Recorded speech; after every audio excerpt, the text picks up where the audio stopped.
absolutely fair. fantastic. Also fair.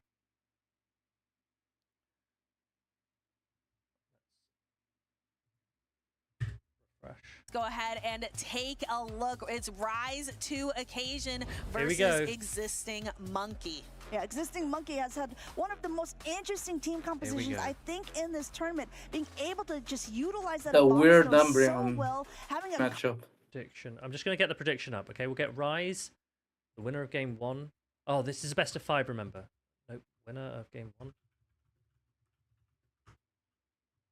Rise and Carbink on the team, which is interesting, and also an Umbreon running Psychic Existing and Foul Play. I mean, Kind of funny Umbreon's on both that sides these of the teams field, are and pretty that's something that I similar. necessarily So you wouldn't have a expected different in the fairy winners final. and a different ice type, but that's about it. Okay, Paul's predictions Everything going up. else- Predictions Exactly, going that up. it's different, but how it makes a lot of sense. It You've got has 1 minute so much or great 2 minutes. I can't remember what I neutral just play clicked. I into can't remember what I clicked. everything.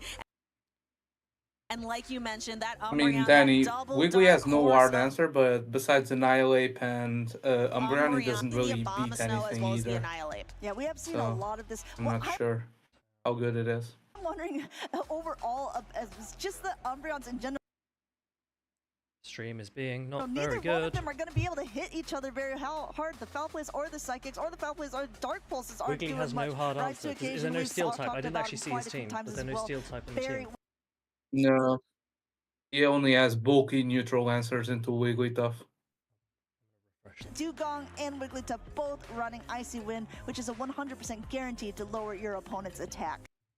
Yeah, and what's more frustrating? Is it more frustrating getting stuck Okay, what are we thinking? Have the predictions still up? You've not got that much longer to predict if you do want to predict. against something that you know is going to... Live.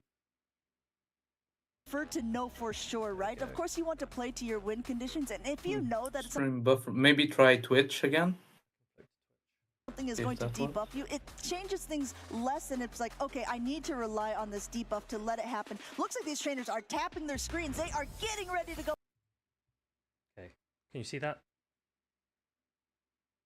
Yep. Can you hear it? 'Cause I can't hear it. I can't hear lead it. matchup. If you take a look at what's in the back, we have the Abomasnow and the Lantern for existing Let me Monkey. know if you Rise to can hear Occasion, also bringing a Lantern. I'll refresh it. The Annihilate and the Umbreon are still on The Twitch stream's Oh pretty, man. pretty the bench pretty for buggy. existing Monkey. But to be fair, Wigglytuff Yeah. has pretty decent I'm not play, sure which is if it's almost your that whole internet team or set. Mine- probably not. Okay, I think it's just a billion people have tuned in. To Carbink, to so watch I don't blame streams. Rice for bringing that, and I also don't blame him for putting the Umbreon in the lead. Okay, If you all I'm pointing out, the main stream is dying. All the want streams are something that dying. you it don't looks need to like. use a lot of shield investments in at the beginning, Umbreon is a great pick. We've seen many All the streams seem to be dying. But my point trainers is that using Rise that. keeps Lantern using. swapping in, and it looks like Rise is responding with his own great call Lantern here. because This is a great call because can Sorry. most likely avoid the Abomasnow on the existing Monkey side. Yes, and it looks like existing Monkey going to get to that Thunderbolt first, but you can see how much of a health disadvantage Rise it is still, at right now. Rise Where still hasn't used Dark Occasion has Pulse a ever. Thunderbolt going right before the Lantern gets Jocks, I'm just going to Gets hang up to with another you for a charge little bit attack. just Going to up to reduce my almost bandwidth. 100 Okay, energy okay. before putting this down. There are 2 shields left on the field, and it looks like that first one is being used by existing Monkey. Wants to try to get his charge attack off as well. Okay, let's refresh this, and then hopefully now that we've been Jocks off, we're okay.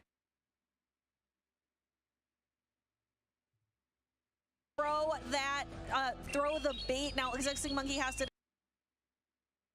decide, does Rise to Occasion have the Thunderbolt? Are you going to shield it? Going to actually you for that entire time that you're in. He's gonna go ahead and catch that on the Umbreon, just using that Umbreon as basically a shield at this point, saying, okay, I don't really need you anymore. You've That any done better? your job. Well done, Umbreon. Dark Pulse is And at this exclusively on Umbreon for the 8 matchup. Yeah, but why not run Psychic then? Oh, and of course. point, now there's still a ton of energy coming back in once more with the Lantern, but this play slightly confuses me because if that Abomasnow gets to another attack, an Icy Wind, that Wigglytuff is going to be out for the entire rest of the tournament there. Trying to work out what this Yes, it is. So it is standing there, and it is going to have to take 2, not 1, but probably 2 Icy Winds, bringing the power.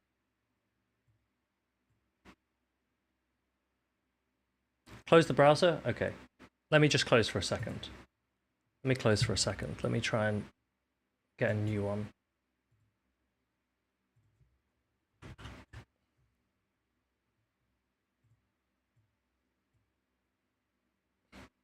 I will try and fix.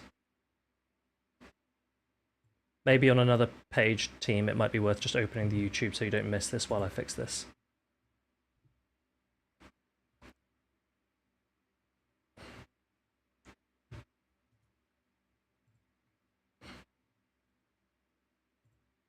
Let me do this.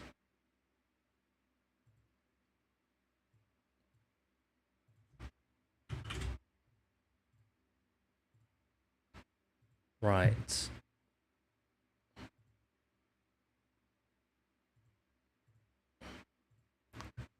I think that should be fixed now. I think we should be good. Just going to try and get this in the right place for you.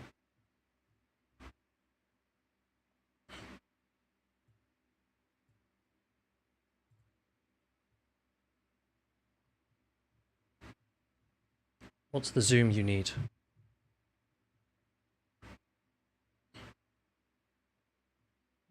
That's annoying me.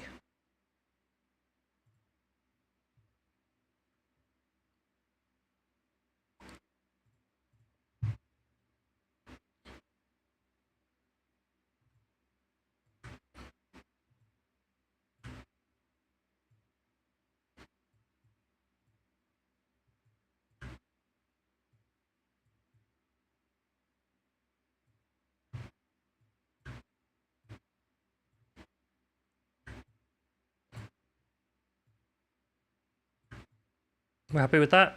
Let me know if that works. Let me know if that all works and you can see and hear that okay? Hopefully that's all fine.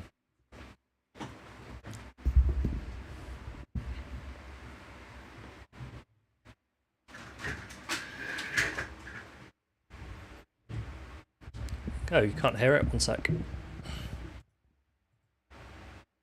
Of the table, but here we haven't seen as many battles from Existing Monkey. There hasn't Is that been better? as much footage for Rise to be able to review. That's absolutely true. I wonder if Existing Monkey also will change his playstyle at all. All good? All good?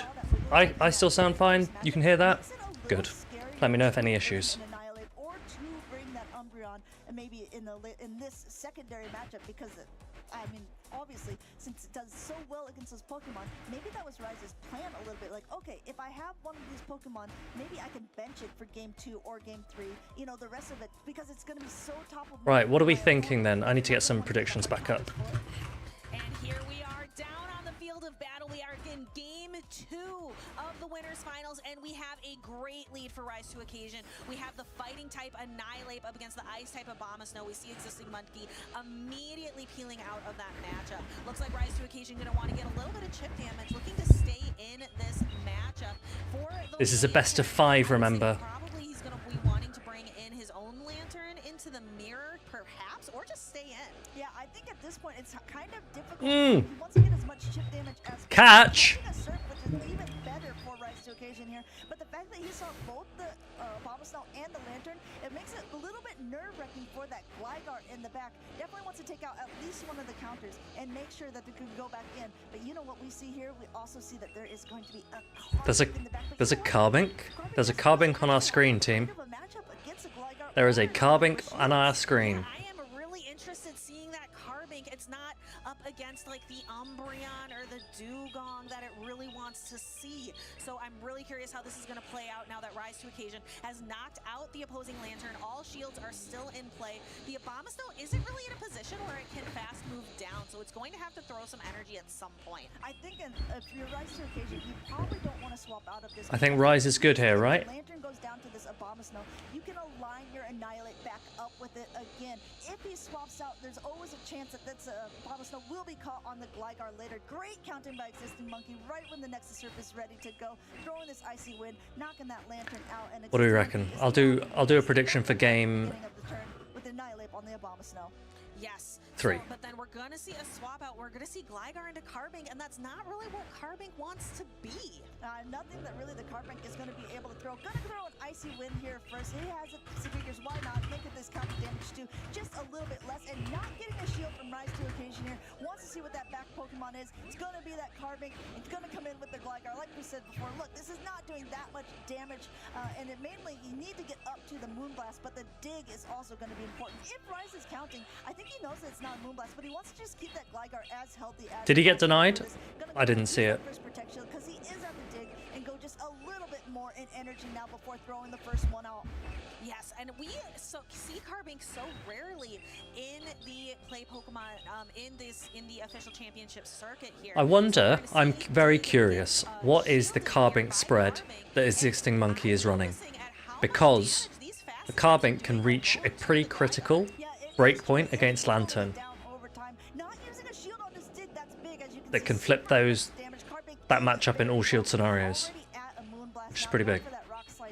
Does the Rise occasion want to use both of his shields here? You can see him shaking his head. He's not happy at this turnout. He knows there's an Abomasnow in the back, and now the Abomasnow is coming in, at least throwing this aerial ace here. This is going to be super effective should Existing Monkey choose not to shield. He doesn't want to let this go down, I don't think, so he's going to go ahead, but lucky for Rise occasion, going to be able to swap out, going for that heavier hitting Shadow Ball. Yes, Shadow Ball is going to be enough to knock out the Abomasnow here, so let's go ahead and take a look. Shadow Ball going boom, Abomasnow going down, and then we have the Carbink. Who is going to get to a charged attack first? It is going to be the Annihilate, but just by a very slim margin. Yeah, Annihilate able to Annihilate's pretty good. very effective at all against this fairy type Pokemon. However, it will be enough to knock it down. Annihilate is good. What are our views on Carbink? Everyone was... What would you say? How would you describe how people... What was the sentiment like about Carbink? People don't like Carbink for some reason. They hated on it before it even came into the game. As soon as they heard about it, people were hating on Carbink. Why? Why were people hating on Carbink? I can understand people hating on Basti, right? I can understand it. But Carbink then gives you a rock type that is able to hit back against fighters. Is that not what people want? Is that not what you want? For it to be like less RPS because it can hit back against fighters? But no. No love for Carbink.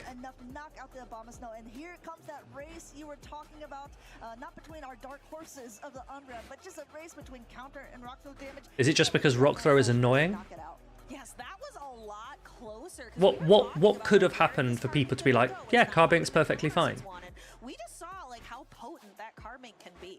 Because it's getting to the point where I feel like people dislike Carbink more than they dislike Bastiodon. And I always wonder why. I have nothing against either, I'm just saying. Mikey likes Bink. Basti's long lost cousin.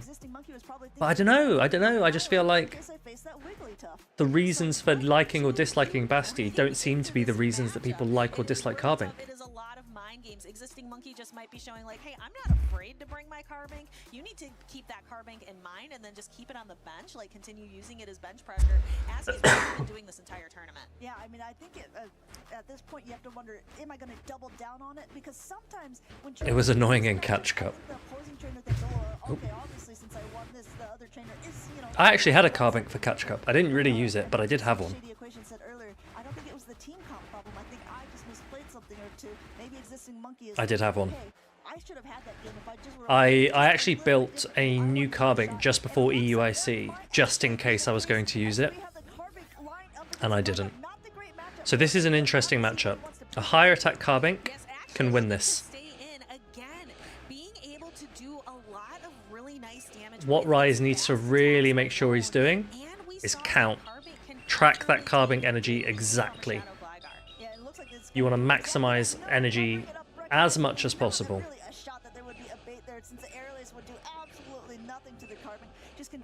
Now Rise can't even switch out really. But if he no shields this, Carbink can just one shield and farm down. Doesn't even need to shield actually, it can just farm down. Yes, and already having used one Protect Shield, not willing to go 2 shields down in the lead, that can lead to such a drastic situation. Instead, going to be happy to win switch advantage at the cost of that first Protect Shield. Now Rise to so now, Existing Monkey can ensure that his Gligar isn't up against the Duke. Well, he would have been able to. doesn't want to see this Lantern matchup, so kind of having to stay in here. I just...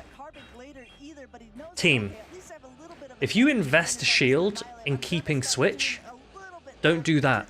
Already one shield that's being stripped, and now going for that heavier hitting Shadow Ball. We saw it in a previous matchup. Shadow Ball does quite a bit to Lantern. Existing Monkey already used one Protect Shield, using them both up at this point, and I think that we're going to see a shield on Rise's side because he needs to get off this Shadow Ball of his own. Yeah, so there we have the Surf. Rise to Occasion has 2 shields. You have to use Robbed of the analysis, yeah. I was robbed because I was like, hey, this is pretty good play. And then he did that, and I was like, sure. Lantern is going to be washed back to sea. Yeah, Shadow Ball will connect. We'll have to see what Existing Monkey wants to bring into this. Will he be bringing in his own Shadow Gligar to get a lot of energy, or will he be bringing back in the Carbink just to try to load up? The switch timer is up. The immediate swap out from the Dugong into the Gligar. The switch timer is up for Existing Monkey, but I think he wants to get a little bit of damage off first, or maybe waiting for a Rise to Occasion to throw an Icy Wind before swapping himself. First drill or dig going through, and it is unprotected by Rise. Yeah, so we're going to see the full force of that dig, and now we see that swap into the Carbink. There is no Protect Shields remaining, so this is going to connect. That is for some nice super effective unfortunate. damage, knocking the Carbink out. This is more than Jova.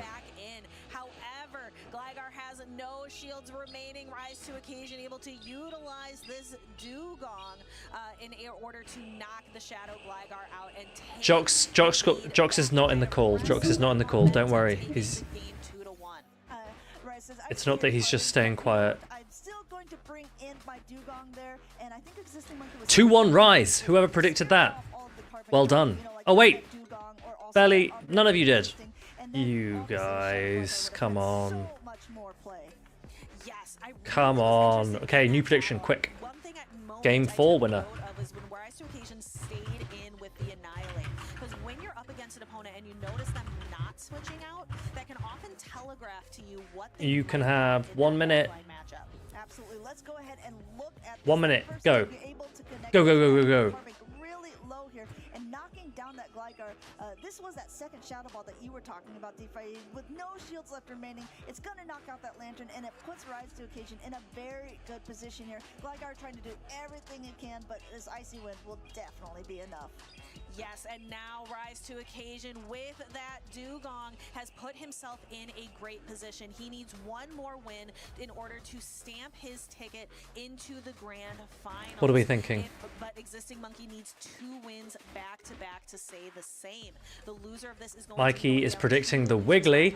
to face a Shady Equation and that Shadow Whiscash. Yeah, these trainers very concentrated at this moment. And like we talked about before, typically these tournaments are the best of 3 runs. Will we see Wiggly? Winners finals. This is going to be a best of 5. It is still anyone's game. Existing Monkey needing 2 games to win. Rise to Occasion sitting a little bit more comfortable. How would you use it?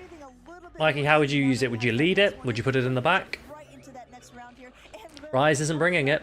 Okay, so when shields are up, this is a very, very good matchup for Annihilate. Annihilate can win this going straight Shadow Ball. When shields are up, this is very, very good for Annihilate. Going for that Moonblast being really the only option for charge attack that it wants to use. And honestly, you can shield and then counter down once you've landed a... If you can shield here, you can pretty much counter down. Well, I'm going to at least get a shield off of you here, and that's exactly what he does. Rise to Occasion wants to keep that Annihilate healthy. He wants to try to get some sort of alignment. He knows that the counter damage is doing way more to the Carbink than the Look at this. are doing to the Annihilate itself. And even though Existing Monkey is clicking a lot on the This is interesting. He didn't have to shield that. He didn't have to throw that, sorry. Because you can take a Rock Slide fine. Interesting situation where the 2 trainers have the exact same Pokemon in their back lines. They have both have Shadow Gligar and have the Lantern. However, Rise to Occasion being able to use his Annihilate first. We're also now down to shield parity. So Rise to Occasion, his big advantage here is having that 1 extra Pokemon. Yeah, It's interesting. Let's see. He's still got some counter energy. Bait in instead of actually going for the Shadow Ball. An existing Monkey completely fell for it because he was thinking, of course, he's just going to let that Annihilate go down. He's going to save energy. Instead, coming in with a Gligar of his own, now throwing this Aerial Ace, not getting a shield this time from existing That's fair, Mikey. I think that makes sense. He wants to try to get that Gligar off of the field. Yes, I'm very interested. I'm trying to see the path ahead of me. I don't have the Future Sight Cresselia, but I'm trying to look and see how is this Annihilate, that deciding factor, that deciding advantage, going to play into the endgame matchup. I mean, the fact that Rise to Occasion just has What are we thinking? We think Rise still got this? You could use it for a catch, you could use it for countering down, just extra damage in general.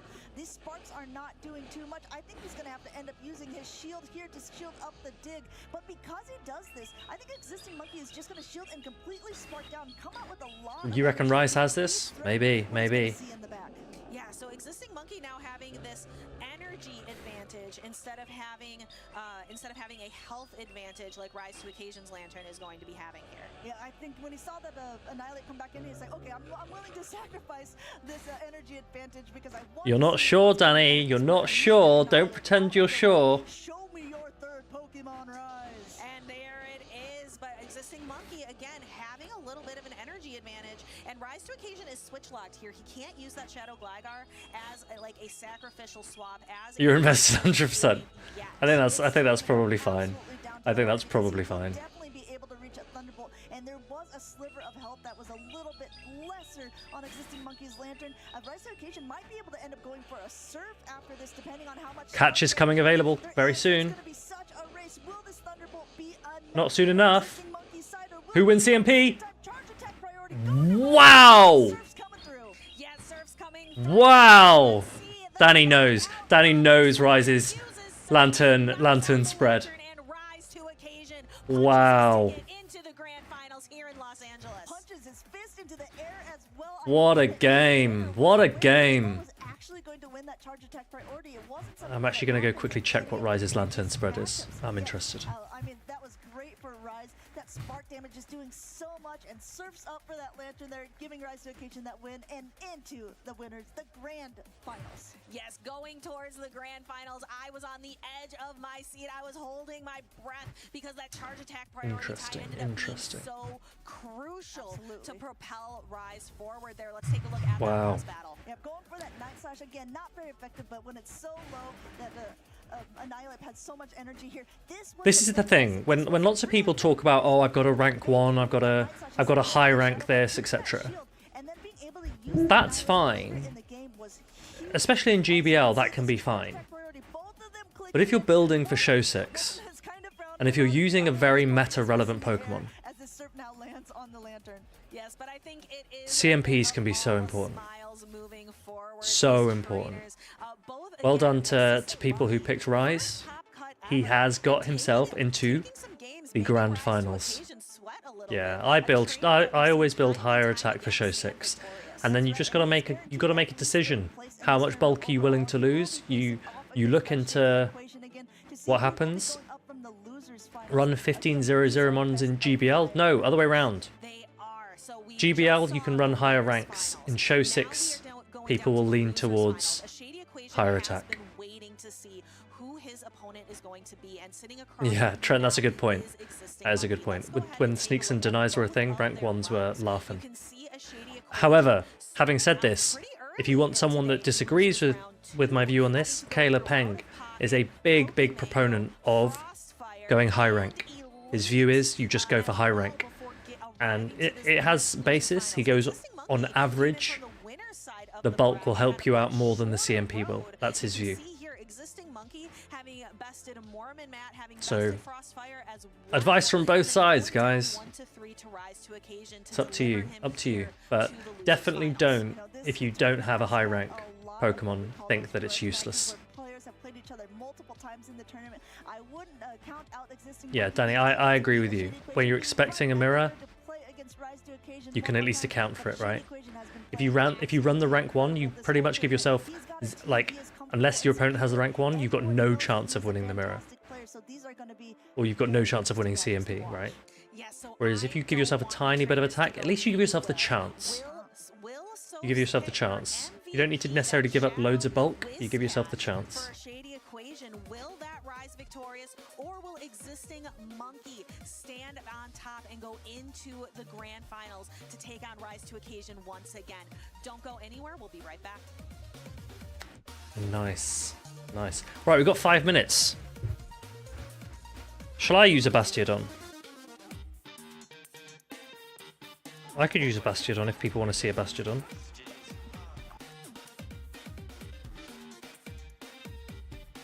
What would I run with a Basti?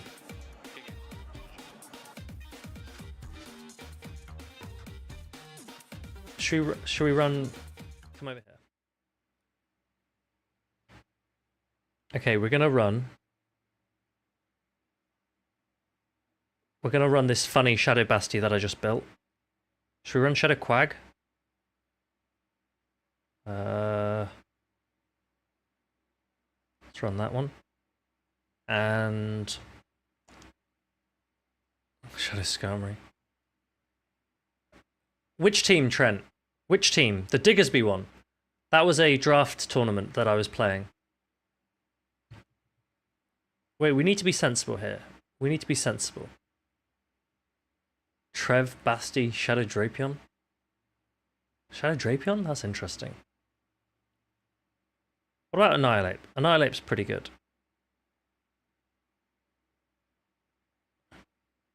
Does that team work? What about that team? I don't know if that team works. Bring Trev back. Aquatail Quag? Yeah, Aquatail Quag there. Should we try this one?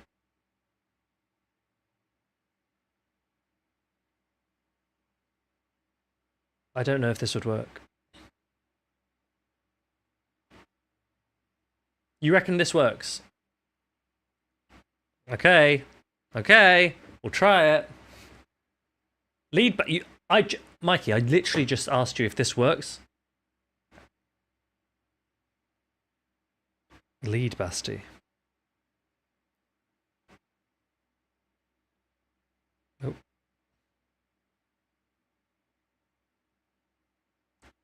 Okay. Let's go.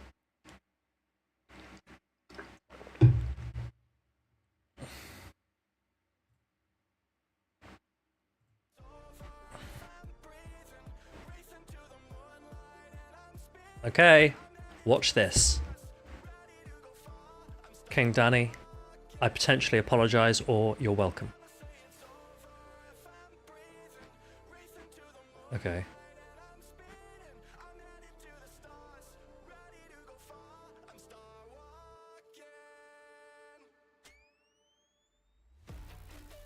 To be honest, I don't think Basti Lead's gonna work. Great, thanks. Oh goodness. We got a free SmackDown. Huge. So far, so bad. Yeah, we lose to Gator.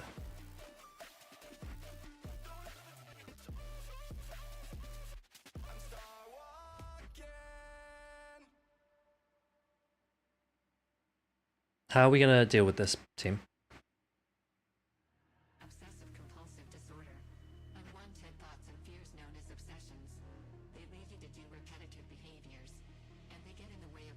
Sorry, Quag. Yeah, the Basti's good IVs. The Basti. Oh my goodness.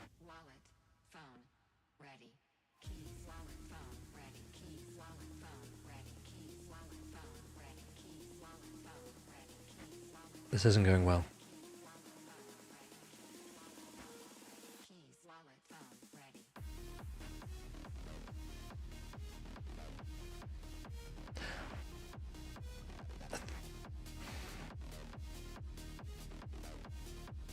I think we might lose.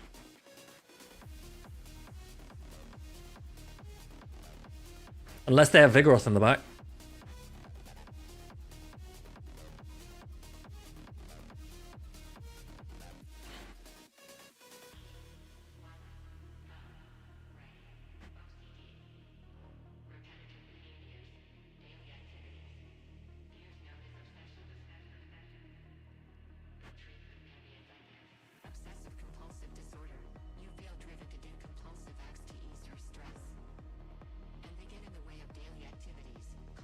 That was just a grass knot, right?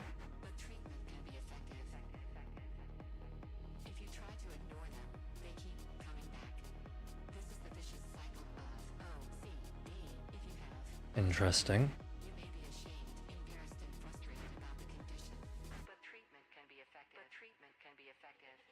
Hey, do you have your wallet? Let me check it. Keys, wallet, phone, ready. Keys, wallet, phone, ready. Keys, wallet, phone, ready. Keys, wallet, phone, ready. Keys, wallet, phone, ready. Keys, wallet, phone, ready. Keys, wallet, phone, ready.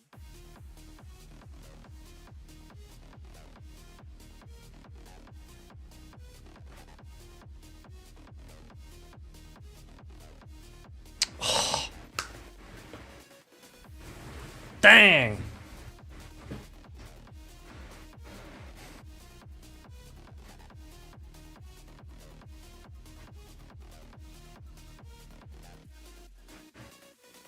We had a chance. We gave ourselves a very small chance there. They earned the legend by doing the pause. Fair play to them.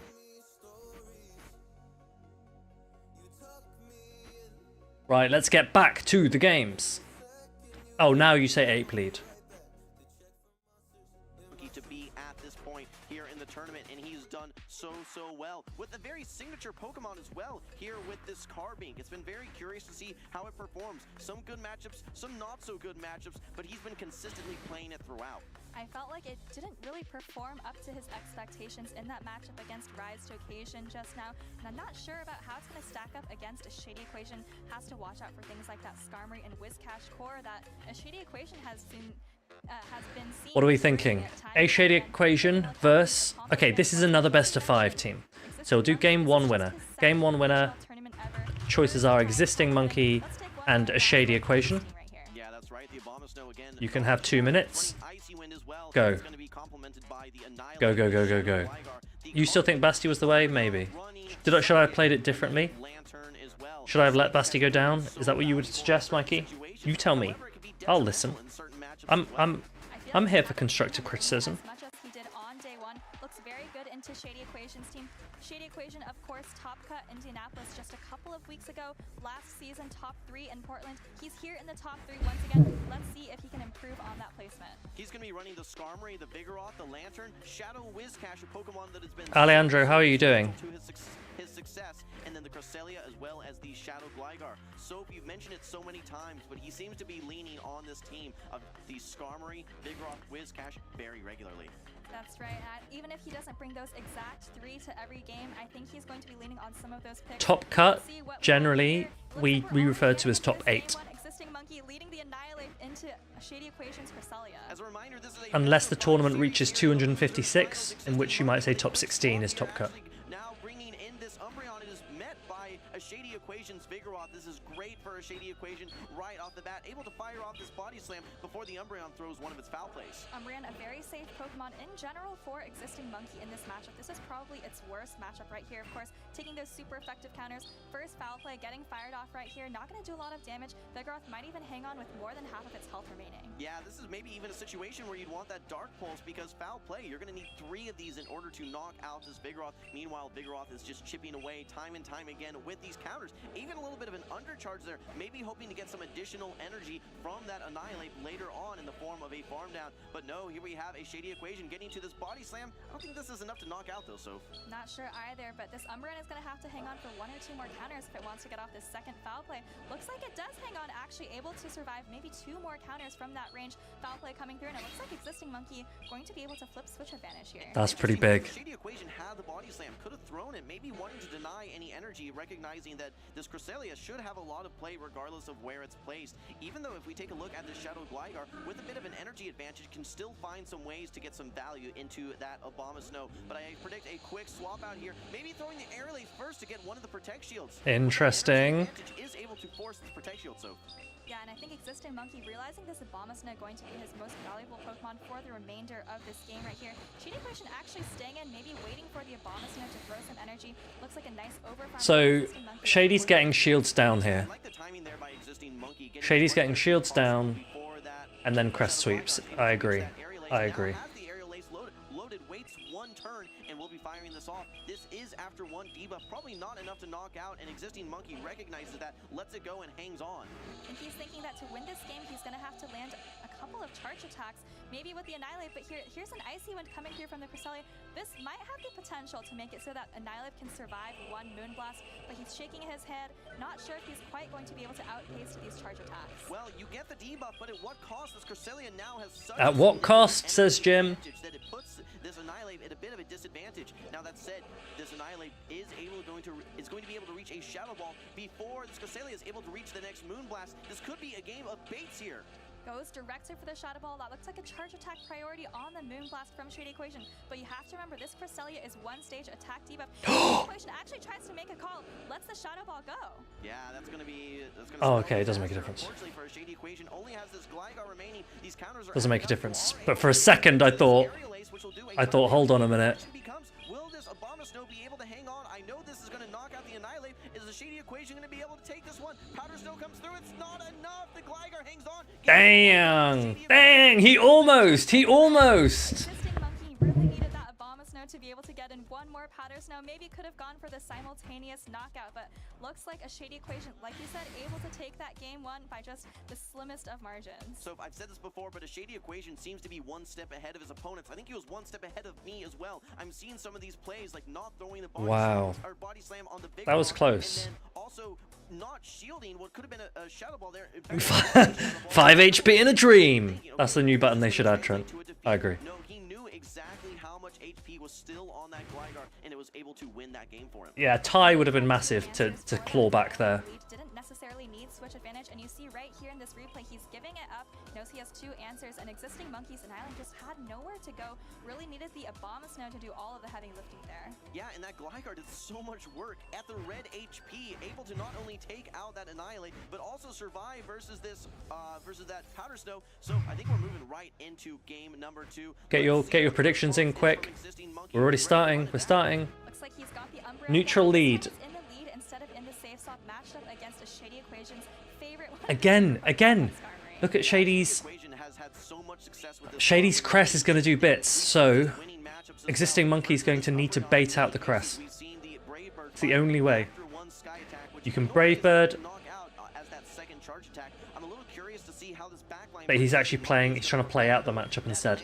So that means the crest is going to do bits. Yeah, you have to wonder if Existing Monkey wants to try to bait out that Cresselia, but you have to wait until the Skarmory is relatively low on energy. I don't think you want to bring the Annihilate in straight into a loaded Skarmory. Neither do you want to lock in a Lantern onto a Cresselia. Existing Monkey doesn't know this. Oh, actually, interesting. He swaps right away, so with all that energy, but a counter swap by a Shady Equation brings in the Cresselia as a response to the Lantern swap in, and now able to get to So this is smart. before the Lantern is able to reach the Thunderbolt.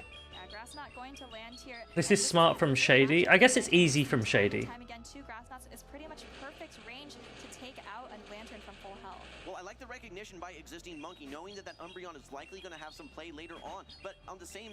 I don't think there's much Existing Monkey's going to be able to do here. Shady is cooking. You're right. You're right. Shady is cooking.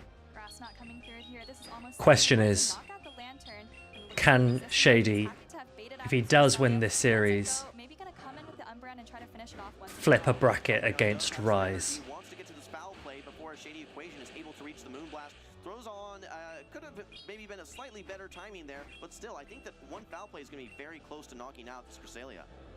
Yeah, looks like Cresselia is actually able to hang on. Gonna be able to reach a Moonblast, which could be huge for a Shady Equation here. Gonna actually let this go. So this Moonblast is going to connect onto this Umbreon. Existing Monkey putting it all on the Annihilate. Yeah, Shady Equation still has so many options here. Not only does he have a great matchup here with super effective wing attacks coming from this Gligar, he still has this Skarmory with a full charge attack stored as well. I don't see a lot of options for Existing Monkey. I think this is over, team. I think this is over.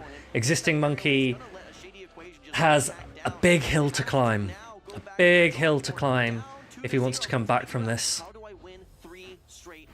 He has to win three straight games. Right there. And you mentioned earlier, it seems like a Shady Equation is just one step of his opponents, and he certainly had the team read on Existing Monkey in that matchup. He had Skarmory in the lead in order to... Yeah, the difficulty is... And in the back, you had the perfect... The difficulty is, Josh, that Cress is too good into Existing Monkey's team. And this is the danger was able to not When I tell you your team building templates, and I say steal, this is what happens when you don't have a steal. and then it's all a shady equation from there. The Gligar into the Annihilate. You still have the Skarmory with The Cress is just so safe. Existing Monkey now one game away from the end of his tournament run. Gonna need to figure things out in game number 3. Well, 2 shielding and Annihilate is certainly usually a good idea, and I think he actually had play against pretty much anything on Shady Equation's team in that scenario, but unfortunately it was Gligar, which was the only thing probably that would have been a very hard counter for that Annihilate. I know we've talked about this carving, but I don't know that you can really bring the carving versus a Shady Equations team. What is its target going to be? Maybe that Cresselia has some play against? He's running a Vig into an 8 team and dominating, but he's not using the Vig, is he? Team has at least decent play versus that carving. He's not.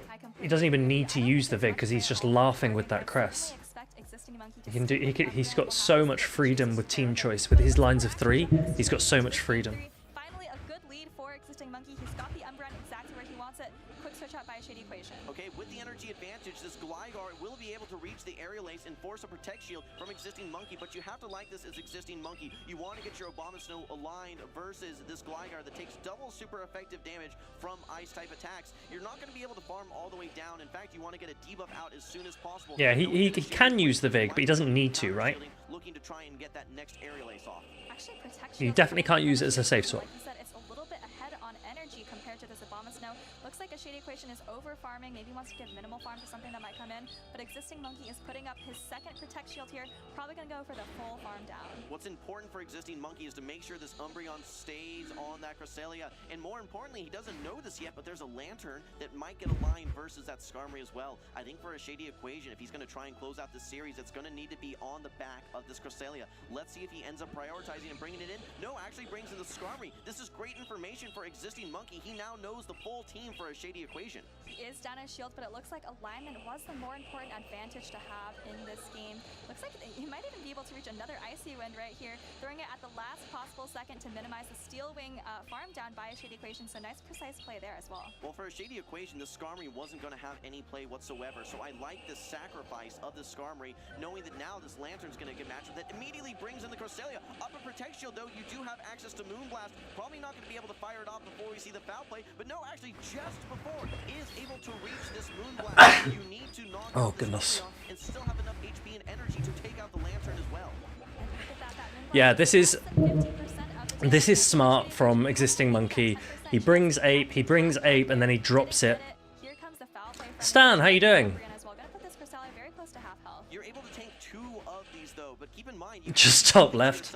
as a Shady Equation, what is the hardest hitting charge attack? I don't think that would go down well. Absolutely going to be this foul play from the Umbreon, hitting for super effective damage. Nice Protect Shield there. But look at the How's your weekend going, Stan?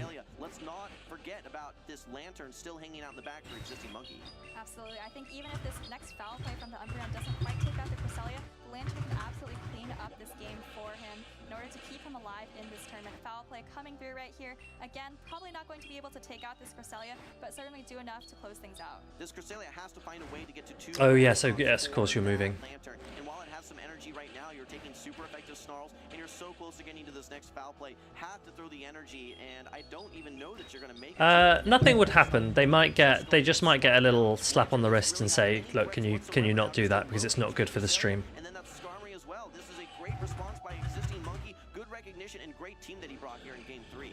Had the alignment that he needed, did have to go down a shield to maintain it, but recognize sometimes the switch advantage is more important than shield advantage or energy advantage as well. And able to take this game 3, he's still down 1-2, still needs to do that reverse sweep, 2 more games to win, but he's So that was... That's right. Step number 1 is... Oh wait, game 2 winner was a Shady. I forgot to do one for game 3. So game number 4. Game 4 winner. Game 4 winner.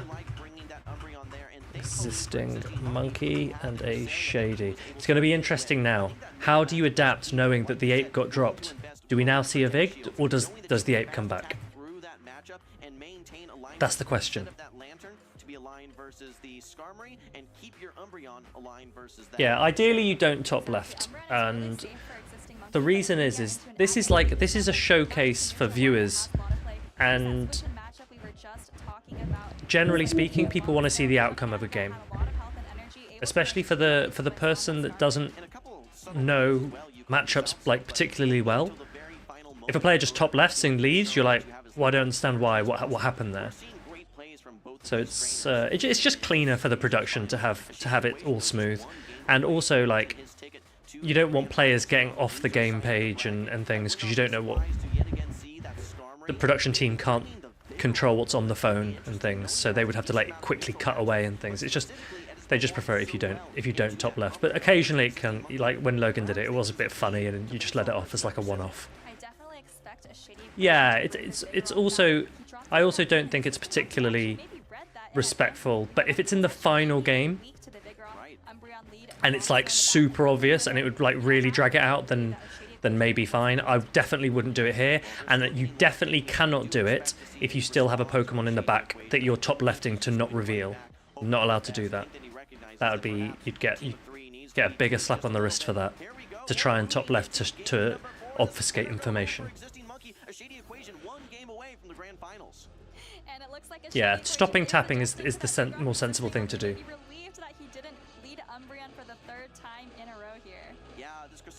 So Ape is back. Vig is in the lead, so it avoids it. And now Cress again could do bits. Existing Monkey playing ABA to Cress here. No, Stan, I don't think you are. I don't think you are. It's just a little bit bulkier, able to hang on, whereas Vigoroth, once it even reaches 2 body slams, I don't think it's quite enough to take out a Lantern from full health. Yeah, at this point, you really have to try and go for maybe the 1-shield matchup if you're going to win this as Vigoroth. Here in the 0-shield, the Lantern certainly has the advantage. Body slam doesn't knock out, that Rock Slide doesn't knock out either. And you can where does the Ape go? Where does the Ape go? Can dictate the pacing here if he wants to protect shield here. I think there's even an opportunity where he can simply just counter down before this Lantern is able to reach the next surf. That's exactly what he does. He has now invested 1 protect shield, but he has energy going into this next matchup. Oh, a quick swap now, actually. So we have the sentiment, Trent, comes from the fact that when you're playing on stream, you're playing as part of a production. And so there are basically production guidelines as to what the etiquette is on stream. Existing Monkey does fall for the bait here. It's just a Grass Knot. He is at the Shadow Ball. Oh, and he's throwing a fate of his own with a Night Slash. Okay, trying to strip away this final protect shield. This would be a huge call by a Shady Equation. He no shields it, lets the Night Slash. Big no shield. It's going to be huge, and actually a swap now by Existing Monkey, bringing in his Gligar. And he doesn't know it yet, but that might have been a huge mistake. That Annihilate has no play into that Gligar. I mean, it's gonna need a lot of energy if it wants to land a Shadow Ball down the line, but now this Gligar is so chipped. Maybe you can get off a dig. That is, yeah, that's a slightly different situation, Trent, I think. I think their game is designed for, you can press, like, forfeit, and it says, and, like, that's an established part of their game. Whereas for our streams, it's not really, it's not considered in the same way for productions. From the Shadow Gligar on the side of Existing Monkey. It would actually be better for Existing Monkey if it didn't KO. He probably wants some farm potential with his own Annihilate, but now, look at this, he's almost about to get farm bound by the Vigoroth, but a Shady Equation last second chooses to throw this first body slam. He wants to get rid of this Gligar. He doesn't want to get farmed down and give it energy, but at the same time, doesn't want to get farmed down by the Annihilate. Only gives it 1 counter. There's not a Shadow Ball stored at this point. Just, I believe, 6 counters just above this Night Slash. You need to not only get through this Cresselia still, but still need to also get through a full HP Shadow Gligar. Yeah, has a huge energy lead here. Going for the boost, this is probably the only win condition. Get this Night Slash shielded and then get a boosted Shadow Ball. He calls it again! Oh, well, of course, but a Shady Equation knows from full health, you easily live a Shadow Ball that is not boosted, and I think at this point, Shady Equation has this game in the bag. What a call, not once, but twice here by a Shady Equation. Either of these could have been Shadow Balls. Now shielding a Night Slash, you cannot hang on versus the Shadow Ball. There's the boost. Oh, we do have a boost. Will you be able to get to the Night Slash here? Yes, I think you will, but keep in mind, this Cresselia is still around. It's not enough. He's not got enough health to survive, I don't think. Cresselia is able to farm down. No, it doesn't knock out. Oh, and a simultaneous knockout. There we go. A Shady Equation makes the grand finals. He's going to need to face Rise. He needs to flip the first best of 5 to even get a chance of winning in the second best of 5. So let me manage this. He's figured out the equation here for these battles. What are we thinking? In my mind, I've been so impressed. Boost on the first one and he wins? Maybe. He wants to win this tournament. Right. The opponent in his way. Weird to see facing collateral damage at this point. Okay, so this is going to be the first best of... Wait, do you want me to do it by game? Do you want me to do the predictions by game, or do you want me to just do first best of 5? You tell me. Do you want me to do it for each individual game? Go up against one of the Titans on the circuit, a repeat regional champion who is no stranger to the grand finals. And that's Wholesome is an A-tier commentator, I agree. In the meantime, though, let's take a quick look back at game number 4. We saw a very, very close game, but keep in mind, it was a battle of baits in many cases because a Shady Equation made some insane calls.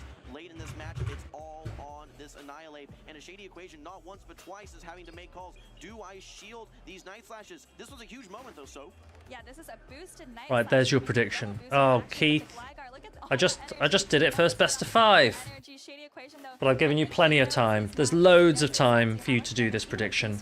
You got ages. Ages.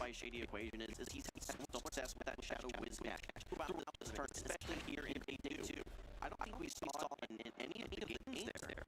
Despite having great play versus certain Pokemon, you can just see that not only is he so adept at Shadow Smash, but his entire team so skillful. I forgot to do my Duolingo. Whoops. I'm feeling a little worried about how much success I've seen here in this loser side of the bracket. Well, Shady Equation did start the day on the winner side of the bracket. I'm actually hearing that as well, so I'm just going to press refresh. Side of the bracket. I think he actually felt pretty early on. Why can I hear that? Elite, but since then, like you said, has really just been powering through. He is going to need to win 2 best of 5 series in a row against Rise, though, to take the. I don't, Colin. I'm a bit nervous. I don't have a streak freeze left, so. I'm a little bit nervous. I don't have the streak freeze. That we've seen here from all these trainers. Existing Monkey, what a run! Let's not forget to congratulate Existing Monkey, going from really not super successful. Let me just finish today's, and then we'll see if I have a streak freeze or what I can do about this. Because Colin, because I did the stream yesterday, and also went past midnight. Frostfire, Elite, Existing Monkey, so impressive. So those are some big names you mentioned there. A couple of regional champions as well as some frequent top cutters as well. Let's take a look at that winner side of the bracket. We saw Existing Monkey winning his first 2 matchups to make it to those winners finals against Rise to Equation. Of course, dropped that series and then of course dropped to a Shady Equation just now. But we're almost in the grand finals right now. We just have one more match to go to crown our regional champion. Can you guys hear the slight echo? And I've realized that the echo might be because one of the microphones that they're using in the stream is now picking up the casters' voices coming through their own speakers. That could be why. Lots of success in day 1 with the Azumarill. I didn't see it quite so much here in day 2. That's right. And then Okay, I can hear a slight echo, so maybe it's just me. Graphic is actually the 2 trainers we have left. We've got Rise to Occasion. Remember, he's running that double dark moveset on Umbreon. He said he has some secret strategies, some matchups in particular that he thinks Dark Pulse is critical on. And then, of course, a Shady Equation who will be joining. Oh wait, no, I fixed it. It was just my OBS. Ignore me. Wizcash, but not just that. Like you said, so skilled with his entire team of 6. I think that's the case for Rise as well. Both of these trainers, while that may have been their signature Pokemon at certain stages of this tournament, they're showing that they can use any Pokemon, any tool in their tool belt, they're very adept at using. So I've been impressed not only by a Shady Equation, but also by Rise. Realistically, he has just seemed cool, calm, collected, unstoppable in many situations, powering through the winner's side of the bracket. It's not his first rodeo. Let's not forget, he has won tournaments in every season except this current season, and that's the goal. And it is the final tournament. He's hungry for this win, so. You know, he told Okay, me just finished. Let's see if it's going to reset my streak or not. He did pretty well, got pretty far, but he was saying, you know, I can't be making mistakes like that. If I'm going to be one of the best, I just. Yeah, that is a rat. That is a rat. That is the rat. So cool, calm and collected. Maybe just a few mistakes here and there, but very, very small ones at that. What's interesting to me is a little bit of a dynamic difference between Rise and a Shady Equation. Rise is known for attending basically any tournament that he can possibly attend. He's been to so many regional tournaments, and one of the trainers that we see at locals, he will drive in some cases hundreds of miles to attend. Colin, it reset my streak. Because he is trying to get involved in every single battle that he can, get all of that practice. Up in, I believe, that North Texas with Dunebug, and the lot of other very talented trainers, there's a great battling community there. On the other hand, a Shady Equation, not necessarily known for being a frequenter of all these tournaments. The tournaments that he has been to, though, normally has a lot of success, and we're seeing that again today. I think Rise might have more tournaments than Existing Monkey and a Shady It was Equation on- combined, but let's talk to our two grand finalists, the stars of this It was on like series. 380, I guess. Amanda in the lounge with both Rise to Occasion and Shady Equation. Take it away. Thank you, Soph. Yes, I am here with the people who will be in the grand finals. I'm with Rise to Occasion and Shady Equation here, going off a back-to-back win. Let's actually start with you. Wait, hold on a minute. Did you think that you would make it this far in the tournament? You came in from the winner's side of I'm the bracket, confused but, now. early on in the day, you did accept your first loss. Tell me how this works. No, I did not think I Wait, would really make it this we'll far. listen to their I listened interview. to Elite. It was a pretty tough loss because I really felt that I had a pretty good shot against some team comp-wise, but you know. Oh, his voice is very deep. At the start, so I was a little bit off-put, I think, but you know, after sort of getting to play a couple matches, you know, I thought I played a pretty good set against like Pocket, and that sort of helped me gain my confidence back. And you know, ever since it's sort of just been like, you know, rolling with the punches and seeing how things go. Yeah, and meanwhile, Rise, you Good answer. are on the winner's side of the bracket. You haven't played as many matchups this day. They've been coming incredibly close, but you've managed to squeak out these wins. How are you feeling about your confidence level in this? You've won a regional championship before. This is the last chance of this season. Can you do it again? I will try my best. Shady's an incredibly tough opponent, so it's going to be difficult. But I try to fake it till I make it. So yes, I am confident. I don't know if you guys are aware, but actually, so we did this whole caster's pick of, you know, different players. And What do we also reckon? their most valuable Pokemon. And Rise you is very humble, isn't he? selections here. Was Shady But this could be good games. This could be good games. Umbreon with a double dark attack. I'm going to ask you first, Rise. Do you think that this Pokemon has much play into Shady's team? Yeah, he's got a Vigoroth, which is a great check to it. So it looks okay against his team. It's Get your predictions in. If you haven't bet already, the predictions are up there. You think that Whiscash is coming in? First best of 5. Who do we reckon? I don't actually remember Rise's team that well, but what I will say is that in general, I think, from what I remember, I think Wishcash is a pretty solid Pokemon into Rise as well. I think, you know. They're giving away their strats. But I don't think he has a water resist on his team, which means that if so, then, you know, Wishcash can really put in a lot of work if needed. Yeah, I mean, a lot of your Pokemon, I mean, even though we're calling these your MVP Pokemon, you guys have been really utilizing, obviously, your whole team to a large extent. I know, Shady, that you don't go to quite as many tournaments. The finals is Rise to Occasion versus a Shady Equation. Running here. Can you walk us through, like, what made you Rise is on the winner's side, so Shady would need to flip the bracket. obviously it's pretty successful. Need to reset the first best of 5. Came up with this team maybe about, I'd say, a month. Yeah, I agree, Blaze. I agree. Struggled a lot with it, you know, shout out Inadequates like I always do, but I sort of got a really good hang of it, I felt, through my practice. And, you know, Indy, I finished, I think, 9th overall, which, you know, I was very happy with. I thought a lot of the things were outside of my control that sort of affected the games I lost. So I was really willing to sort of run it back and just sort of see, you know, how it would do, given, you know, a few extra shots, and it's definitely paid off. Yeah, for sure. Mikey, unless it's the mind games. specific team that you built specifically for Los Yeah, Angeles? the mind games could be at play. You know, had in your back pocket for a while. I've been trying out a few different teams lately. It's two things, Josh. I don't think this interview should be happening afterwards because you don't want to talk. If you've lost, you're not going to want to talk, right? Also, shout out to Inadequates. My mom actually texted me during But I do think that the interviewers should avoid asking that question, is what I would say. this week, and I didn't. So shout out to Martine. I thought you were going to say shout out to Martine's mom, and I was like, okay, we can also do that as well. She's a great lady. I won't take up too much more of your guys' time. Congratulations for getting so far in the tournament. You guys are going to be, like, very soon deciding who will be the last North American regional champion of this. Yeah, there's loads of things they could ask. There's loads of things that they could ask. It's been a great time here, seeing a lot of people on the West Coast. SoCal has a really great community here, and it's my first tournament on the West Coast since Vancouver in that very first season. So I'm looking forward to it, and it should be a great finals. Alejandro, they're thanking Martine for his practice tournaments because practice tournaments. There aren't many places that you can practice. So, Martine's practice tournaments are great. We're going to start some of our own practice tournaments. So we did one. I did a little one this evening. We'll get a few more in so that people have as many opportunities to practice as possible. That's what's important, right? To get underway David versus Goliath, according to Shady. That's very interesting. You know, I had heard out in the crowd that Rise may have almost didn't show up to this tournament, and he's here in the grand finals. But realistically, anytime Rise attends a tournament, there's a chance he's going to. So Rise didn't tell anyone that he was coming to LA. So he DM'd me and was like, when we were going through his team, and he was like, "Oh, but by the way, I haven't told anyone." I'll refresh. They have been around since the beginning. Both of them have been top of the Go Battle League leaderboards. Both of them have competed at numerous regionals. So, I mean, I think Shady is selling himself. Yeah, he plays the mind games before he even gets there. Pokemon resume that Rise has, but certainly has the skill to challenge. One thing that stands out to me about Rise is that he's so willing to try and experiment with certain teams. He's not that person who's just adapting and grabbing someone's team and saying, I'm going to copy paste and try and force my way through this meta. He's trying to be one step ahead. I believe it was Knoxville last year where he was one of those pioneers, I think was Okay, question.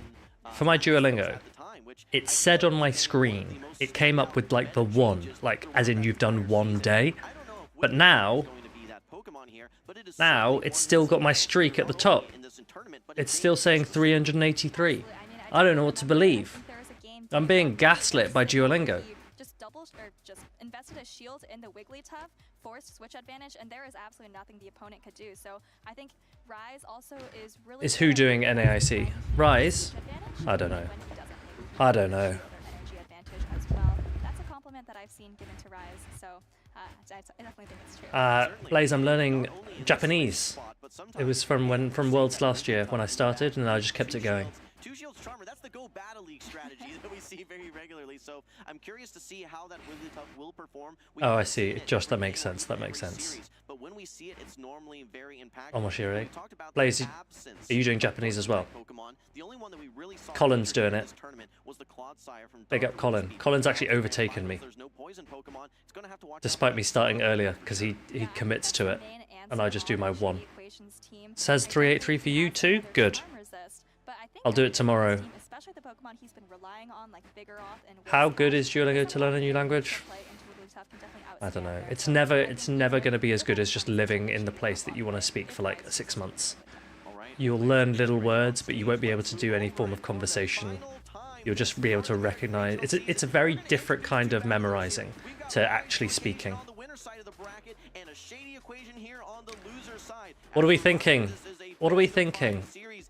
There is an Annihilate on Rise's side, so Vig isn't free. Yeah, Blaze, that makes a massive difference when you actually get conversation practice.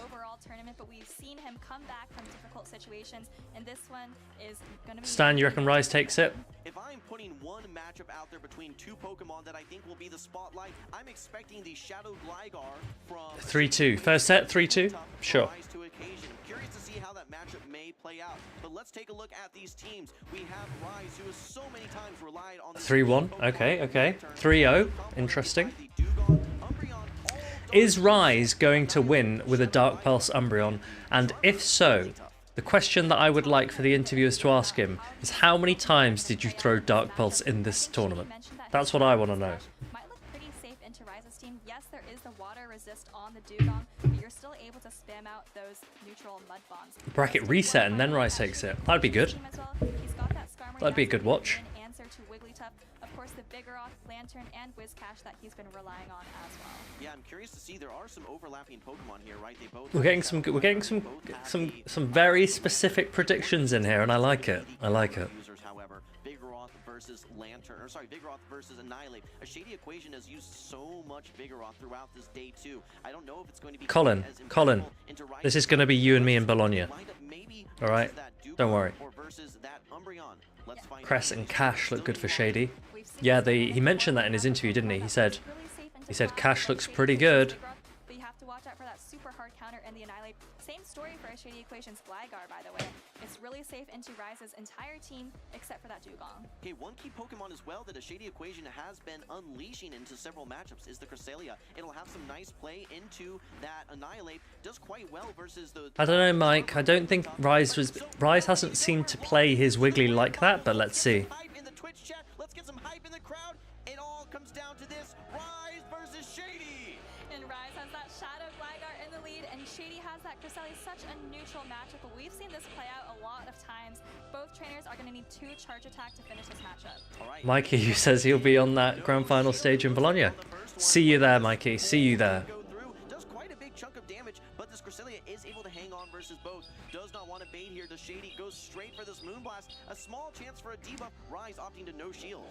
This Shadow Whiscash in the back could be big. I don't even know if alignment is important. I don't even know if alignment is important because Lantern mirrors like neutral, obviously, and Whiscash can individually beat either of them. Beats obviously Lantern better, but it will still beat an Umbreon if you just wait for the debuffs.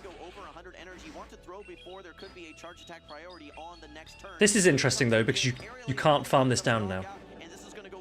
So now this is difficult. Now this is different. Maybe okay with the shield advantage here, but bringing in the Lantern now is a Shady equation that needs to watch out for these digs. Yeah, again, doesn't have enough fast attack pressure. Big bait. This is a massive bait. That's massive. Now I have to shield again.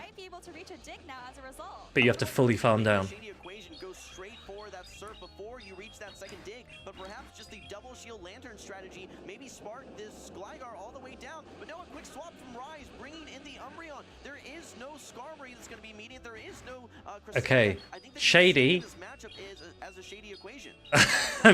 Okay, it's going to be a Mikey versus Dinoski finals in Bologna. Heard it here first. Did Rise lean for a Dark Pulse there? Did you see it? Did Rise lean for a Dark Pulse? Let's see. Let's see. He did! Rise has thrown his first Dark Pulse. Don't sleep on Italians. I'll leave that for you, Alejandro. Lantern, but you really need to get a lot of damage into this Lantern, somehow find a way to neutralize it. Let's not forget that he still has that Gligar hanging out in the back though, with just a sliver of HP. Looks like a Shady equation is very happy to see that the Umbreon has dumped all of its energy onto the Lantern. Gonna start farming up energy with the Whiscash. Dark Pulse coming through from Rise to Occasion. It's gonna go unshielded as Shady equation has. You expect Dark Pulse to do more? This is what I mean. This is why it's like, sure, you did a tiny bit more damage.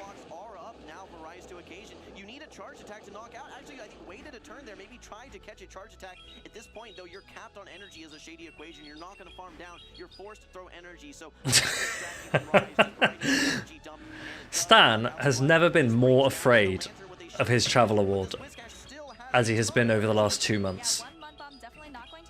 50% of Stan's stress is moving into his new home, and 50% is worrying that he's not going to get the travel award. Knocks out the Whiscash. That's going to be terrible for a Shady equation, but I think it might just be add enough health to survive one surf. Keep an eye on the switch clock. So Can you catch? Almost has that switch clock ready to go. Rise Very good from Rise. Just before the switch clock comes in. This is Shadow Whiscash. It takes 20% more damage. Will it knock out? No, hangs on with just a sliver of HP. This Lantern has energy. Can it get to this Thunderbolt to knock out its own Lantern? Here it comes. I think this is going to be enough, so. It is enough, but remember, Rise still has that little bit of an Umbreon in the back. If it can get a Snarl down here and hit that Whiscash in the back, I think this might be a good game in favor of Rise. Okay, but actually throws the foul play, does not go for the Snarl down. Didn't want to risk getting sparked down. This Umbreon is now energy dry. It's going to be met by the Whiscash. Still for Shady equation. It's a battle of fast attacks. Oh! Wow. Wow. Tell you what. Just one mud shot away from reaching that final charge attack, which would have taken out the Umbreon. I think the Whiscash just needed a couple more The Dark to Pulse be able to close that game out. made a difference. There in game number 1 for a Shady equation, Didn't it? Which I think is such a good answer to that Umbreon. Did it? You obviously don't want to take several of those Dark Pulses, but The Dark Pulse is landing on the Whiscash, then put it in Snarl range in the late game. Game number 1 after the Cresselia went down. Well, actually, remember, Rise invested that Protect Shield very early on, and he goes for that bait, able to strip away both Protect Shields with that Gligar, which then a Shady equation had to play 2/3 of that game with no Protect Shields. Yeah, absolutely huge baits there, getting both Protect Shields. And Shady equation was playing it well, you know, stayed in with the Lantern versus the Umbreon. Interesting. For the Lantern in the back, but you know, just again, Very interesting. Chipped down too much by the Umbreon. All right, and as you can see, that Snarl was all you needed there. Rise to occasion. One thing I would say, Snarl down the previous Pokemon and unleashed the Shady Equation capped at 100 energy, then the Gligar came in and he did another mud shot, and then at the end game, he was potentially only one mud shot away from winning. So maybe if you go back, if he threw the mud shot straight away into the Gligar, would take one less wing attack damage, would survive the Snarl, and maybe get a Mud Bomb off. Maybe. I'd be interested to go back and see, but in the heat of the moment, what can you do, right? Yeah, Stan, if I go to New Orleans, would you be happy or sad? So great adaptation by Rise, despite not having the switch advantage, having his Lantern, which he just seems to run every game. So I feel that he, of all the trainers, just says, Lantern, every game, let's go. Well, it's pretty safe into a Shady Equations team. If you can avoid the Whiscash, which we still saw it able to take out there, avoid the Whiscash and avoid the Cresselia, you have a lot of play. That game was close, though. That game was close. 2 wins away from winning yet another regional championship. Interesting. He's dropped the Shadow Whiscash. That is interesting, because Shadow Whiscash doesn't have any hard answers, so to me that's strange.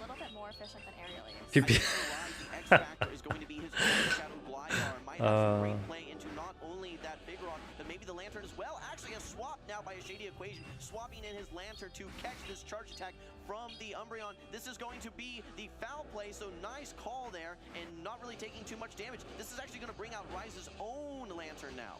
Yeah, and a Shady Equation is just a little bit ahead on energy. This is quite interesting play from Shady. I think I like it. I think I like it. Chip damage onto this Lantern to help you spark down after a Thunderbolt. Well, keep in mind, it takes so long to get to those Thunderbolts, so you can overfarm so significantly, and as you're overfarming, you're able to get a lot of chip damage in the form of those neutral sparks. So here comes the Thunderbolt. This is going to be very close to knocking out a Shady Equation's Lantern. Shady Equation wants to get some more value out of his own Lantern, uses the Protect Shield. Must be very happy to not see another bait here. Throws the Thunderbolt just before Rise is able to reach. How does my back feel? We'll have to see if Rise decides to put up a Protect Shield. He does have a lot. I'll feel it tomorrow, Memi. I'll feel it tomorrow. This is a very good chair, though, to be fair. If you're going to sit down for ages, at least this is the chair to sit in. I've got a neck pillow. This is going to allow Rise to maintain switch advantage with an even shielding scenario. Switch clocks are back up, though. Maybe he tries to pivot out to avoid a farm down from this Vigoroth. Well, he's very close to another charge attack here, so able to reach the surf, just going to fire it off, still has a little bit of health and a little bit more farm for a Shady Equation. How much work can Vigoroth put in? Maybe he switches out, like you said, to avoid a farm down, and yes, there it is, brings in the Gligar to now absorb this energy. But that chip damage is so valuable because now you just need one Aerial Ace to knock out this Vigoroth after the wing attacks, maybe a couple more wing attacks beyond that as well, but it makes this job so much easier. However, a Shady Equation does swap in his own Gligar. I think they are very close to being on even energy now. I wonder if they know which Gligar wins CMP. Yes, he uses his final Protect Shield. He has seen all 3 Pokemon at this point, thinks that Aerial Ace is going to do the most damage. Almost at 2 Aerial Aces. I wonder who wins CMP, and if they know it. Are they confident in the attack stat on their own Shadow Gligar? Oh no, we don't see it anyway. It's not going to be enough to knock out. How much can a Shady Equation overfarm? He wants to go into this next matchup with energy, but this Aerial Ace is going to leave him dangerously low. How much can he afford to overfarm? I think he might be 1 or 2 away from that next Aerial Ace. Yeah, but if the Lantern comes in, you probably want to get... Well, actually, no, the Lantern is very low, right? The Snarls from the Umbreon actually aren't going to apply a lot of fast attack pressure, so maybe he can go all the way for the dig. Yes, there it is. Oh, but the catch on Lantern! What a devastating catch. That wasn't just the Aerial Ace, it was the full dig.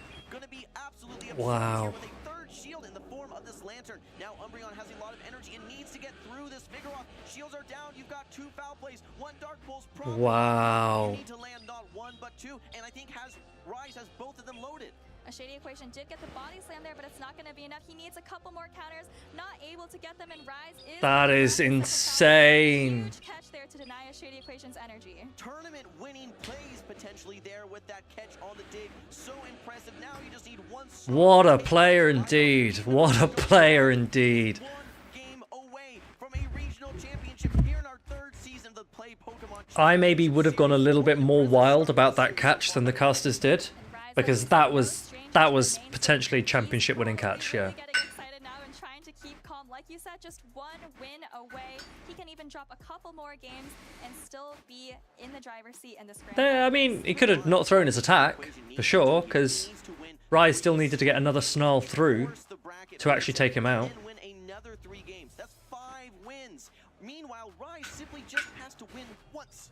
That is so challenging. Yeah, they're just so used to him doing it. Yeah. Yeah, that you shouldn't get your moves caught. Right, especially at this level.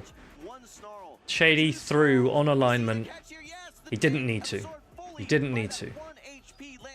And really great recognition by Rise there. That Gligar was at such low health, it really had to throw its energy. Otherwise, Shady Equation probably. To be honest, part of the reason why I wasn't expecting it, Mike, was because I didn't expect Shady to throw then.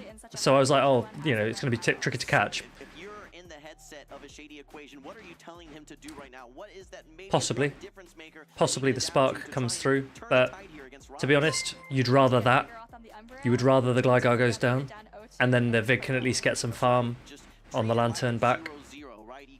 Gets at least a counter through, maybe. That some trainers just have weighing on them. This is where resilience and tenacity comes into play. A Shady Equation. That was crazy though. That was awesome. Okay, who predicted 3-0? Who predicted 3-1 and who predicted 3-2? And some of you also said Shady would flip the bracket. Even though we've seen him bring it in past matchups, he really might need to actually bring it to get it alive. Mikey has never begged for a Shady win more than he is right now. Umbreon is cooking. That is true. Umbreon is cooking. Shadow Whiscash has to come. Okay, some players like to just instant throw Night Slash into a Shadow Whiscash. Fast attack pressure here, especially against the Shadow variant of this Whiscash. Expect to see Yeah. Shady throw the Scald very, very soon, going for a debuff. Rise actually goes straight for the Night Slash, doesn't even build up to the Shadow Ball. Yeah, maybe trying to throw on charge attack priority. The Lantern has been dropped by Rise, and the Skarmory comes in for Shady. Below 50% HP, but this is going to be a lot of damage coming in the form of the Scald. Shady needs a debuff. Needs the debuff. Scald is going to go shielded, but Shady Equation actually Doesn't get it. into that Lantern. He knows it's very, very safe into Rise's team. Rise is still staying in here. Maybe he wants to makes the Shadow Ball before coming to the Umbreon. Okay, this is interesting now. We see the Umbreon come through, and we've seen this matchup play out so many times. Okay, remember that energy on that ape. Remember how much energy that ape has. Who remembers? Exactly how much energy did that ape go out with?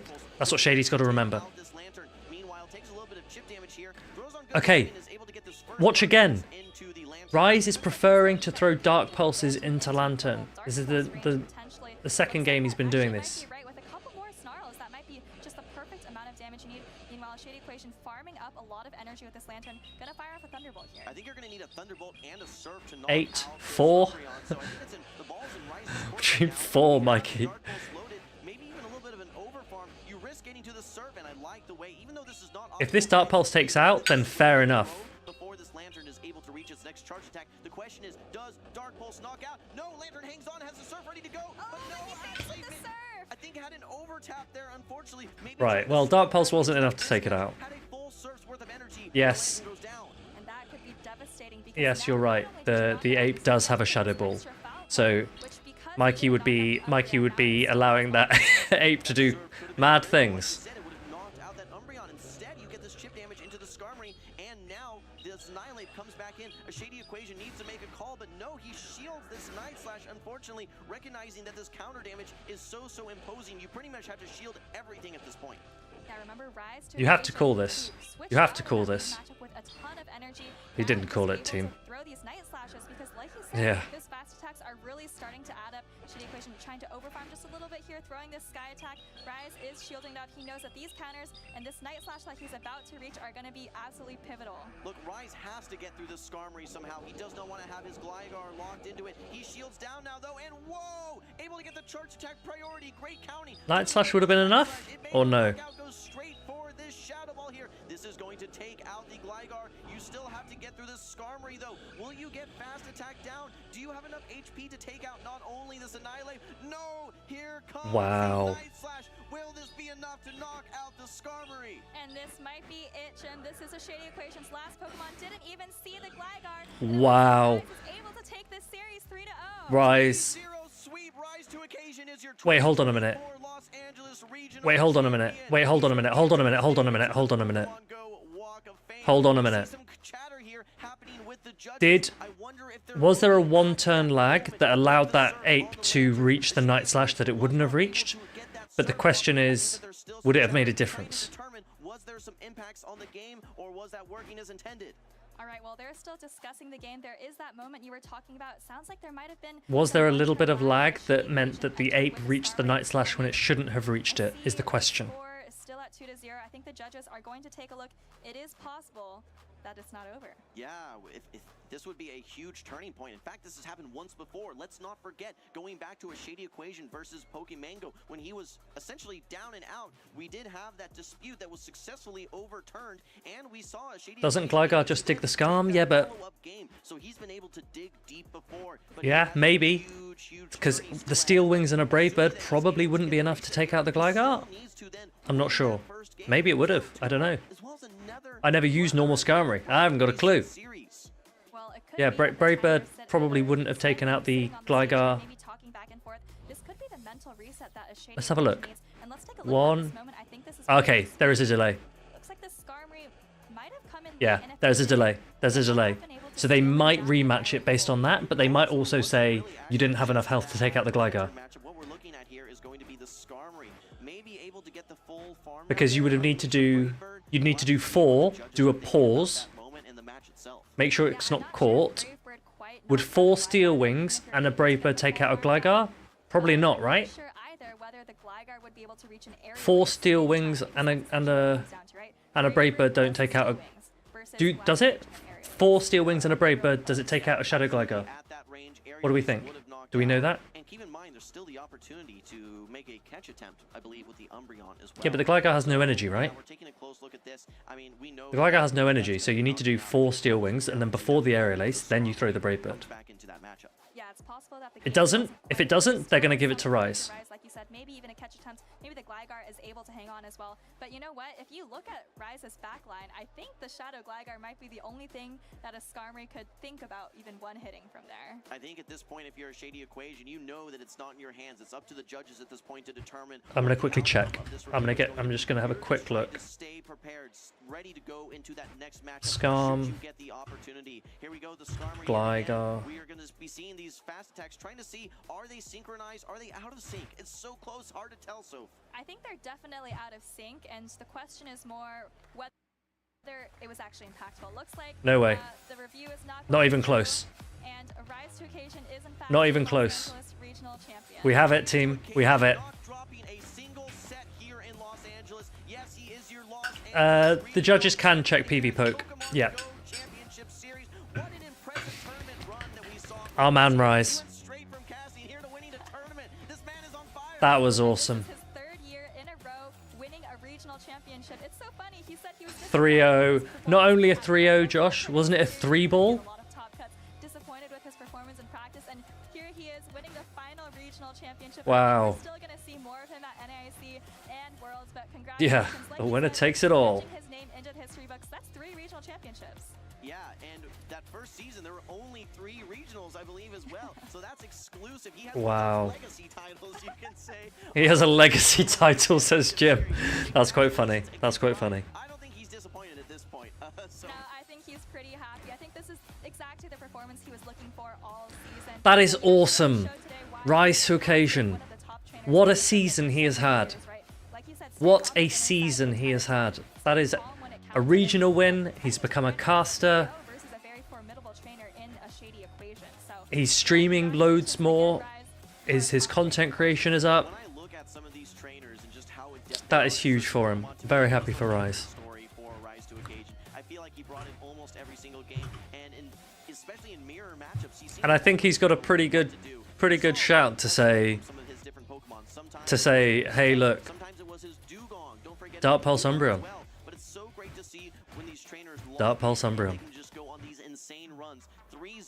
That's incredible. How many top cuts has he got this season? This season he has 1, 2, 3, for 5 top cuts this season. 5 top cuts this season. One of them being a win.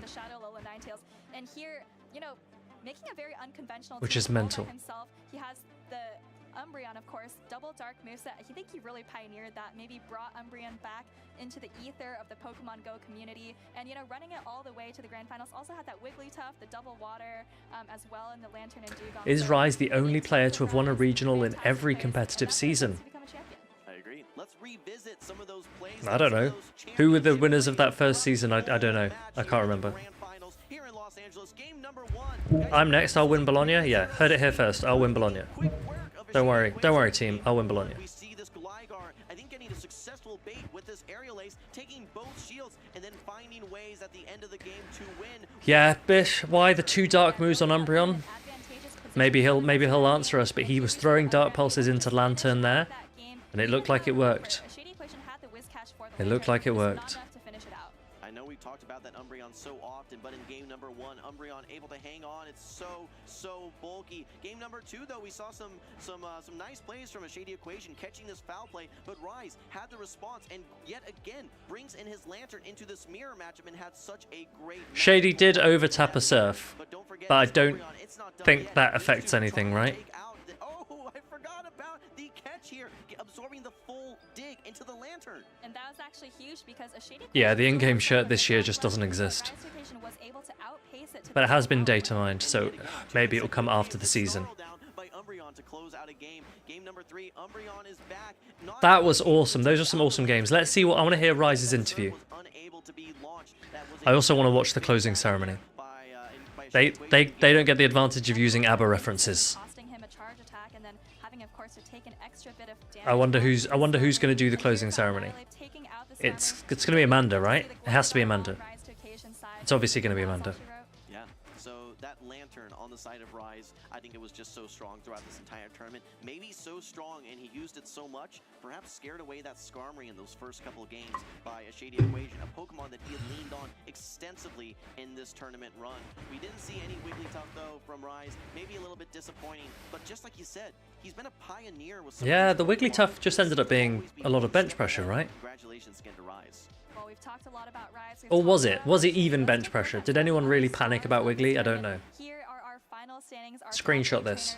We got the top 3 there. Rise to Occasion, a Shady Equation, Existing Monkey. Look at We'll Rise. see them on What the a stage man. pretty soon. And then, of course, look at these names in the rest of the top cut. Elite at number 4. Of course, our California King, 2-time. Yeah, let's see. I'm interested to see what Amanda's she's quite punny.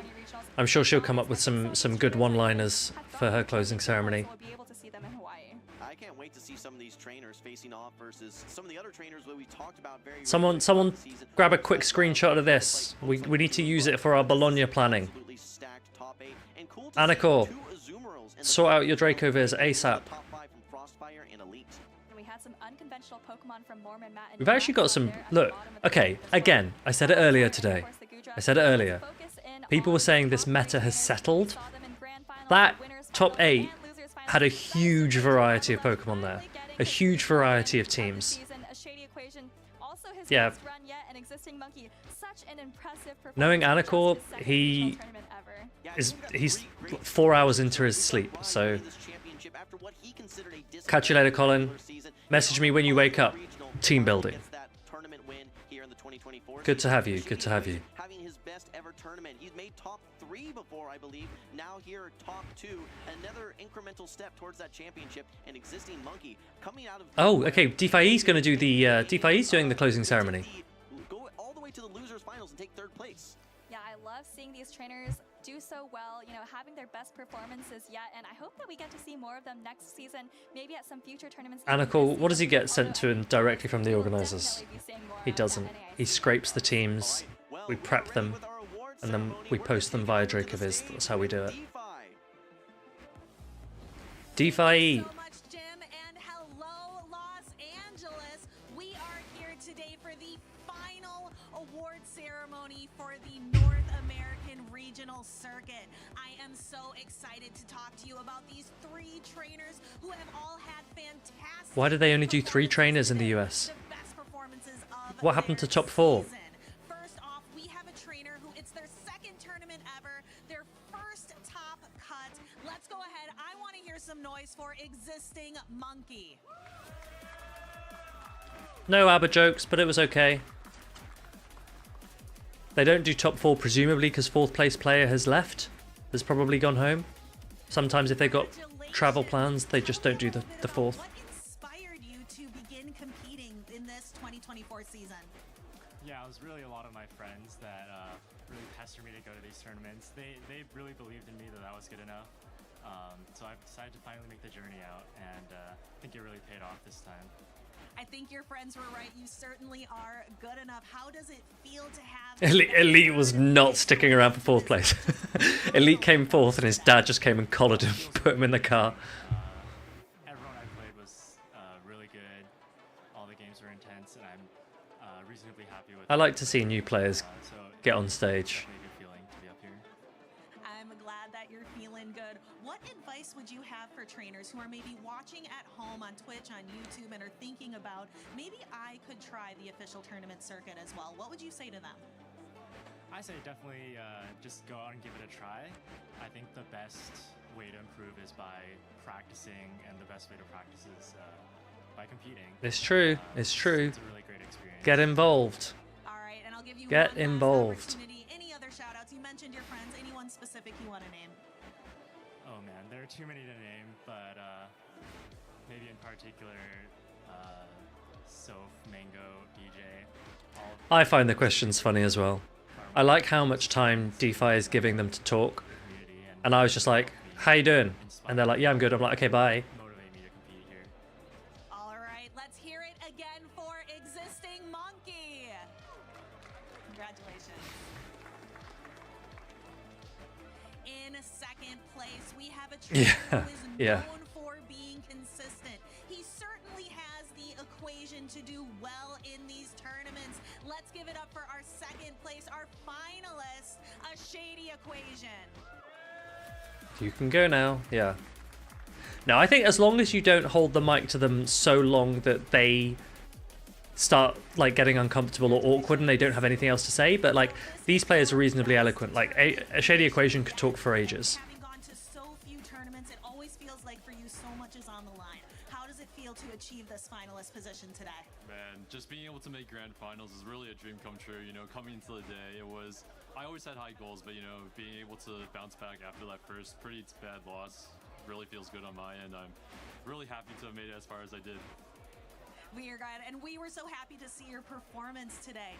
I hope not, Mikey. I hope not. What was your most memorable match? If you look back on your tournament run, even pulling something from day one. These players, though, they have the advantage that they're native English speakers, whereas all of the finalists that I had on stage, you know, none of them from England, right?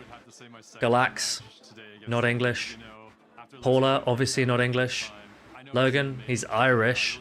Matt can barely speak Welsh. So we just get them off quickly so that I can get on with the next joke.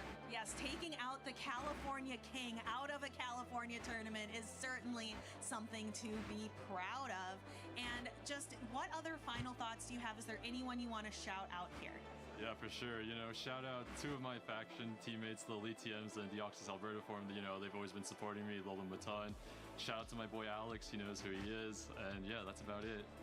All right, let's hear it one more time for a Shady Equation. And finally, we have I'm excited to hear Rise. day of the 2024 Los Angeles Regional Tournament. He said in the grand finalist interview that he likes to fake it until he makes it. Well, I certainly say he has made it today. Let's give it up for Rise to Occasion.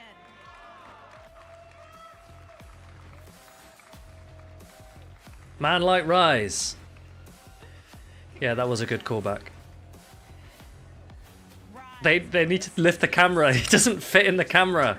In the 2024 season, not even discussing that you also flew across the world to attend EUIC, but now you have finally secured it, a title here in the 2024 season. How does it feel? Feels amazing. You know, the first two seasons I was able to win my third regional of the season, and was lucky to have that success. So it's been more of a grind this time. It's my 6th regional, 7th competition. My previous performance was my worst performance ever at UIC. I went 2-2, and not only did I go 2-2, but I just played really bad. So it feels really good to come back. This isn't even a floor cam. This is actually just DeFi's perspective. Tell me a little bit more about that, because something that I always associate with you is that perseverance, is that ability to really reflect and move forward. He does play basketball, doesn't he? From EUIC, which you did bring up, it was a tough performance for you, bringing that back now to Los Angeles and taking the crown. You know, This is the camera that they've attached to DeFi's head. This is her perspective. Like sometimes even a player like him struggles with that confidence in himself, and he has friends that help lift him up. I think he said Softo, your co-caster, help lift him up, and I can really echo those sentiments because I just have a lot of supportive people around me that help give me that confidence. And I was being honest in the interview, like, fake it till you make it. I think sometimes I go in with a mindset like anything can happen, it's all about fun, and it is. But I think if you go in with a confident mindset and saying, I can do this, I can win this thing, it can resemble in your gameplay.